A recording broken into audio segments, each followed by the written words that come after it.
নাই ভাল লাগিছে আজি পৰিয়ালৰ আমি একেলগে আছিলোঁ পৰিয়ালটো কংগ্ৰেছত থাকোঁতেতো আছিলোঁৱে কিন্তু যেতিয়া মই কংগ্ৰেছৰ পৰা ওলাই আহিলোঁ আৰু তেখেতৰ মোৰ ভাতৃ মোৰ তেজৰ সম্পৰ্ক বব পাৰ্শ্বতী কলিতা মই বহুদিনৰ পৰা যোগাযোগত আছিলোঁ তেখেতৰ পিতৃ বেণু কলিতা আছিল আমাৰ গুৰু আছিল তেখেত পলিটিকেলি এটা সময়ত আজি তেখেত আমাৰ মাজত নাই তেখেতৰ মাতৃ দুবাৰকৈ বিধায়ক আছে কমলপুৰ সমষ্টিত মন্ত্ৰী আছিল তেখেতে পাৰ্লিয়ামেণ্ট ছেক্ৰেটাৰী আছিল আজি তেখেতে যোগদান কৰিব কমলপুৰত মোৰ কাৰণে এটা মোৰ সংগঠনত যথেষ্ট প্ৰভাৱ পৰিব আৰু ভাল হ'ব কংগ্ৰেছৰ বহুত ব্যক্তিয়ে এতিয়া আমাৰ ঠালৈ ঢাপলি মেলিছে অন্যতম আমাৰ কংকন নাথ তৃণমূল কংগ্ৰেছৰ সাধাৰণ সম্পাদক তেওঁ সেইটো দলত কেণ্ডিডেট আছিল তৃণমূলৰ আৰু মুখ্যমন্ত্ৰী ডাঙৰীয়াৰ প্ৰতি মৰম মুখ্যমন্ত্ৰী ডাঙৰীয়াই কাম কৰা ভাল পোৱা আজি প্ৰমাণ কৰিলে যে কমলপুৰ সমষ্টিটো আমি অধিক শক্তিশালী ৰূপত আগুৱাই লৈ যাব পাৰিম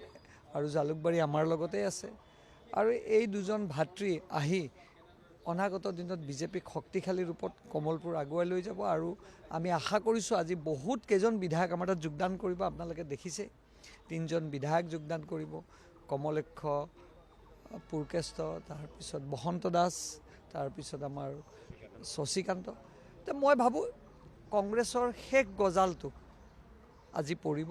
বিধায়ক যিসকলে কৰিব আৰু আপোনালোকে দেখাই পাইছে কংগ্ৰেছ দলক এতিয়া আমি এইকেইটা দিনৰ সমালোচনা নকৰোঁ কিয় নকৰোঁ যি কৰিব লগা আছিল আমি কৰিলোঁ এতিয়া আমাৰ কামখিনি ৰাইজৰ মাজত আমি কেনেকৈ প্ৰচাৰ কৰি মানুহক অন্তৰ হৃদয় চুব পাৰোঁ তাৰ আমাৰ পৰিকল্পনা আছে আৰু মই আশা কৰিছোঁ ডক্টৰ হিমন্ত বিশ্ব শৰ্মা ডাঙৰীয়াৰ নেতৃত্বত আকৌ বিজেপি চৰকাৰ এখন হ'ব তাত কোনো দ্বিমত নাই বব কলিতা ডাঙৰীয়ালৈ কিন্তু আছে কংগ্ৰেছৰ মানুহ ক'ত তাত প্ৰায় মানুহ আপোনালোক তাৰপৰা আহিলে আৰু আপোনালোকে মোৰো ফেচবুকত চাব এটা যোগদান প্ৰক্ৰিয়া আজি মই বহু দিনৰ পৰা মই কাৰ্যসূচী ৰাখিছোঁ আৰু মই ভাবোঁ বিৰোধীটো থাকিবই দিয়কচোন বিৰোধীক আমি কেতিয়াও নুই কৰিব নোৱাৰোঁ শুভেচ্ছা থাকিল সত্যব্ৰত কলিতা ভাল কথা তেখেতে মোক প্ৰতিদ্বন্দ্বী হ'লে ভাল পাব বুলি যদি কৈছে সেইটো মোৰ কাৰণে গৌৰৱ এটা তেখেতে এতিয়া কি ভাল পোৱাৰ কথাটো কৈছে মই বুজি পোৱা নাই কিন্তু মই এটা জানো বিৰোধীক আমি কেতিয়াও দুৰ্বল বুলি নাভাবোঁ বিৰোধীক আমি শক্তিশালী ৰূপত মনত ৰাখি যদি মই কৈছোঁ যদি মোক সেৱা কৰাৰ সুবিধা দলে দিয়ে আমি 10 মেৰ আগত তাৰে আপোনালোকৰ এটা ফলাফল আপোনালোকক দিবলৈ আমি সক্ষম হ'ম